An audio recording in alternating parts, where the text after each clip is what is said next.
Minutos. Lleva cada recorrido al siguiente nivel con The Next Suzuki Grand Vitara, un SUV híbrido de nueva generación, líder número 1 en ahorro de combustible. Espacioso y muy seguro para la familia, equipado con 6 airbags y Suzuki Media Play de 9 pulgadas con cámara de visión 360. Encuéntralo en el Suzuki Store más cercano. Suzuki, The Next Level.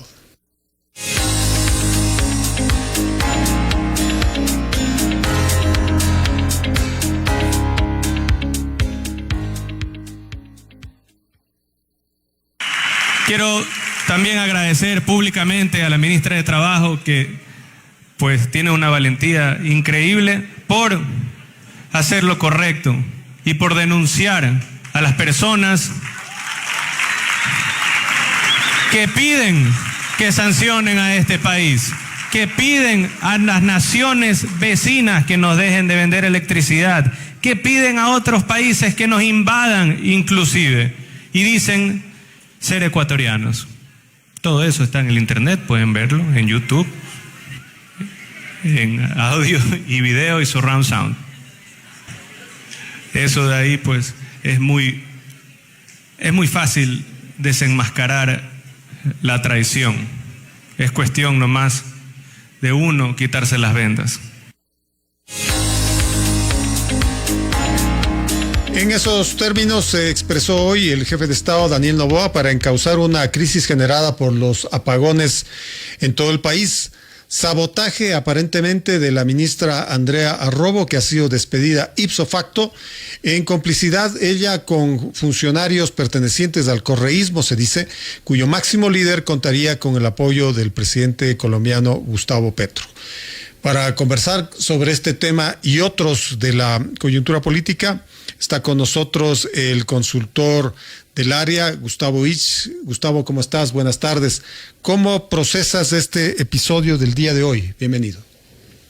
Buenas tardes, Edgar. Gracias por la invitación. Un saludo a todos nuestros oyentes. Pues como todos los sucesos que se han desencadenado de un tiempo acá, prácticamente de manera cotidiana, ¿no? Una especie de pirotecnia política en la cual todo el país está resultando quemado. Se habla de muchos factores, de muchos temas: el combate a la inseguridad, el conflicto armado interno, la crisis económica, el fenómeno del Niño, la toma de un canal de televisión. Ahora, pese a que estaba advertido desde hace días, el fenómeno de la disminución de la capacidad de los ríos que abastecen a nuestras centrales termoeléctricas y de que podrían haber regresado los apagones, pues se repitió una y otra vez que eso no estaba ocurriendo, que se trataba solamente de intervenciones técnicas y que estaban además programadas.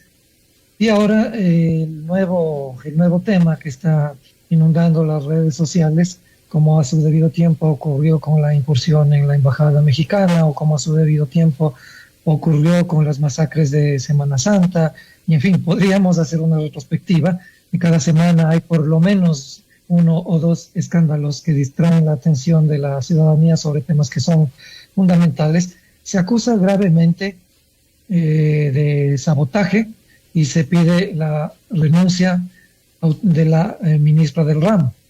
Entonces, hay algunas preguntas que automáticamente surgen, ¿no? La ministra o ex ministra a estas alturas sabía lo que estaba pasando, es cómplice del sabotaje. Ella también fue víctima de las mentiras de los operadores de esas centrales que estaban saboteándolas. ¿Cómo es que el presidente nunca se enteró? ¿Qué pasa con la inteligencia política del presidente, que no se ha dado cuenta oportunamente de que había un sabotaje dentro de una de las empresas estratégicas del país? Y ahora tenemos lo que tenemos, ¿no? Un nuevo ejercicio de pirotecnia política en el que, como una vez más, los ciudadanos somos de largo los perjudicados, porque este no es un tema entre el gobierno que quiere la reelección, el presidente que quiere ganar en la consulta para tener un espaldarazo de frente a la elección del 2025, y sus adversarios. No nos olvidemos que los actuales adversarios fueron parte del acuerdo de gobernabilidad. que el mismo mandatario fomentó, con esa fuerza política y con otra fuerza política muy conocida en el país, uno de cuyos operadores y asambleístas está siendo investigado por un nuevo entramado de corrupción en la función judicial. Es decir, este país, políticamente hablando, a veces, y permítanme la grosería de la expresión, porque no es mía, es una expresión que desde hace rato inunda también la esfera digital, más que país parece un meme. Pero eso es un meme peligroso, es un meme muy doloroso para la gente, para los empresarios, para los industriales, para los emprendedores, para los agricultores, que no saben si es que existe una estrategia para ayudarlos en medio de la descomunal crisis de seguridad y económica que está afectando al país. Si existe una estrategia para que, en el caso eventual de que las dos últimas preguntas afecten a sectores que están vinculados con el aparato productivo, a trabajadores por la vía de la tercerización, o que podría ser como nación ser un país vulnerable a una competencia desleal en el marco del Tratado de Libre Comercio con la República Popular China, que es una gran potencia empresarial y económica. ¿Qué pasa con ellos? Cuando nos hacíamos esta pregunta también preguntábamos, ¿y ahora qué va a pasar con nuestros migrantes luego de haber ordenado la incursión de nuestras fuerzas de seguridad en la Embajada Mexicana? Y esas preguntas y muchas otras no han tenido respuesta, más que, insisto, por tercera vez, pirotecnia política. Ahora, Gustavo, estamos a 16 de abril, ya lleva 11 días la crisis del 5 de abril, cuando las fuerzas policiales ingresaron en la Embajada de México. Desde entonces ha desatado una tormenta política acá, donde el gobierno ha procedido con un irascible anticorreísmo, ¿no? O sea, nunca le habíamos visto a Noboa en esa disposición. Quizá a otros adversarios del correísmo podríamos haberles adjudicado esa energía, pero así ha procedido el gobierno y le dura hasta ahora. Lo que escuchamos hace unos instantes fue una serie de expresiones de quizá las más suaves, por llamarlas así, contra el ex presidente Rafael Correa. Según algunos estudios y encuestas que se han realizado, que obviamente no podemos dar los números por prohibirlo el Consejo Nacional Electoral, una buena parte de la población ha avalado esta visión de liderazgo del presidente de la República en la lucha contra la impunidad devenida de los hechos del 5 de abril. Ahora, ¿esto le servirá como para enfrentar las votaciones del domingo y salir avante en las mismas? Mire, Edgar, yo en medio de todo esto tampoco confío en el Consejo Nacional Electoral. Es una entidad que no alcanza el 18% de credibilidad si nos atenemos a las estadísticas que se manejan por instituciones que trabajan aquí en el país y que han mencionado ese índice bastante bajo para una función del Estado que es sumamente importante, porque es la institución que se encarga no solamente de contar los votos, sino de transmitir transparencia en los escrutinios. Y en este país, desde hace algunos años, en algunas elecciones nacionales o locales, siempre los resultados han estado bajo sospecha, cuando no en medio de críticas sumamente fuertes y bastante consistentes que quedaron absolutamente en nada, como queda en nada la campaña anticipada de muchos candidatos en sucesivos eventos electorales, como queda en nada la capacitación con recursos de los ecuatorianos que deberían tener las organizaciones de cara a procesar nuevos liderazgos que compitan en elecciones verdaderamente capacitados y no con el perfil que lamentamos tienen muchísimos de nuestros representantes en el legislativo, en el ejecutivo y en otras funciones del Estado, a quienes con suerte y se les exige que solamente sean bachilleres. Es decir, si le alcance o no le alcance para sostener su propuesta de defensa de la soberanía y de ser un mandatario que no consiente la impunidad, pues en eso estamos todos. La enorme mayoría de los ecuatorianos ya no toleramos la corrupción, ya no toleramos la impunidad, tampoco toleramos que se les perdonen y se les condonen las deudas a grandes evasores o a grandes empresas, mientras la clase media baja y las clases más deprimidas no pueden tener entrada a plato fuerte y postre, porque no hay trabajo, porque más del 60% de ecuatorianos no trabajan. Entonces, no hay empleo, hay un proceso de migración que es descomunal, solamente comparable, según las propias estadísticas oficiales, a lo que ocurrió con la crisis bancaria. Entonces, ¿qué puede resultar de esa consulta como para que signifique un espaldarazo a la gestión del actual presidente y de allí un impulso para su reelección en el 2025? No lo sé, y créame, Edgar, que no tengo fe a ninguno de los resultados. Visto todo lo que ha ocurrido, insisto, en sucesivas elecciones, cuando no son los candidatos que tienen los votos los que aparentemente ganan, sino quienes cuentan los votos son los que aparentemente ganan. Entonces, Gustavo, avalamos de que más allá de las 11 preguntas, lo que va a estar de por medio el domingo es el gobierno de Daniel Noboa y por cierto, las objeciones que la oposición política le hace al régimen. Y de alguna manera, en nombre de esa oposición política, un elemento nuevo, el correísmo, que desde el 5 de abril resulta haberse pasado a la oposición, como ellos mismos lo señalaron.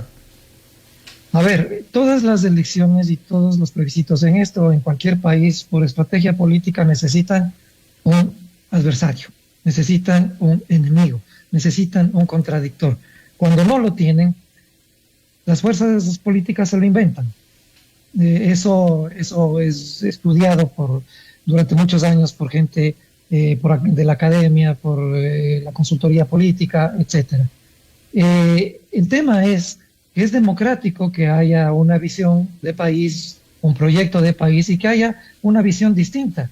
Lo que no es democrático es que a cualquier visión que sea distinta se le encasille en la dimensión de un antipatria, de un retardapatria, de un traidor, de un desleal, de un correísta, en el caso de los ecuatorianos, porque todos los ciudadanos tenemos derecho de opinar, de pensar, de razonar antes de emitir nuestros votos. Y puede ser que en esta consulta algunas de las preguntas requieran y sustenten un voto afirmativo y otras no. Y eso no implica, eso no supone, eso no exige que automáticamente sean encasillados como enemigos del proyecto refundacional de turno. En este caso, además, recordemos que solamente las dos últimas preguntas requerían un proceso plebiscitario. Todas las demás podrían haberse tratado tranquila, fácil y rápidamente en la Asamblea en virtud del acuerdo de gobernabilidad que regía en ese momento. Y lo que pasó en la Embajada de México es un hecho lamentable, sin ninguna duda, pero las consecuencias de ello estaban siendo advertidas. Hoy hay algunas que se han producido, algunas consecuencias que se han producido, no sabemos cuáles más puedan venir, pero esa es una responsabilidad de quien tomó la decisión, quien en medio del desconocimiento de los tratados internacionales, de lo que facultan los tratados y convenios suscritos por el país, crea que eso es lo actuado en la Embajada de México, es un acto de liderazgo político que estuvo ausente al menos en las 3 últimas administraciones, pues bien por esa persona, pero ¿para qué suscribimos acuerdos que no vamos a respetar? Lo que hacemos con eso, aparte de dañar nuestra imagen y de que en el mundo la gran mayoría de países nos vean nuevamente como una república bananera, como nos veían a inicios del siglo pasado, donde no se respetan los acuerdos, donde no se respetan los convenios, dudosamente se vayan a establecer inversiones por el miedo a que de la noche a la mañana lo firmado sea inmiscuido en una red de corrupción o simplemente no se cumplan los estamentos que se habían acordado en el papel. pues nos pone en un grave predicamento, con la salvedad además de que esas entidades como la OEA y la ONU realmente muy poco o nada hacen para tratar problemas que son gravísimos y que están afectando a millones de personas en distintos países hoy mismo, relacionados con temas de violencia, de afectación al medio ambiente, de falta de inclusión, de pésima calidad de la democracia. Poco o nada, insisto, hacen esas organizaciones, y con el ejercicio simbólico de la condena se produce lo que es un cálculo político para tomar una decisión tan drástica y tan arriesgada, faltando pocos días para que se produzca la consulta popular. Y entonces, claro, hay una narrativa que se implanta, que se siembra, en el sentido de que todo lo que no sea positivo, todo lo que no juegue alrededor de la narrativa oficial, es producto de una conspiración. El país no puede seguir secuestrado de dos facciones políticas, o de dos grupos, o de dos élites políticas que tanto daño le han hecho. El país tiene que reencontrarse. La polarización que se sembró en el país desde hace más de una década y media por lo menos, como estrategia de comunicación, es la que nos está pasando una factura enorme a la gran mayoría de ecuatorianos, porque en virtud de esa polarización, de ese antagonismo, de ese sesgo irreconciliable en medio de una democracia que antes se permitía debatir, que se permitía razonar, que se permitía discutir alrededor de temas esenciales, ahora se mueve bajo la falsa premisa de que si no estás conmigo, eres mi enemigo.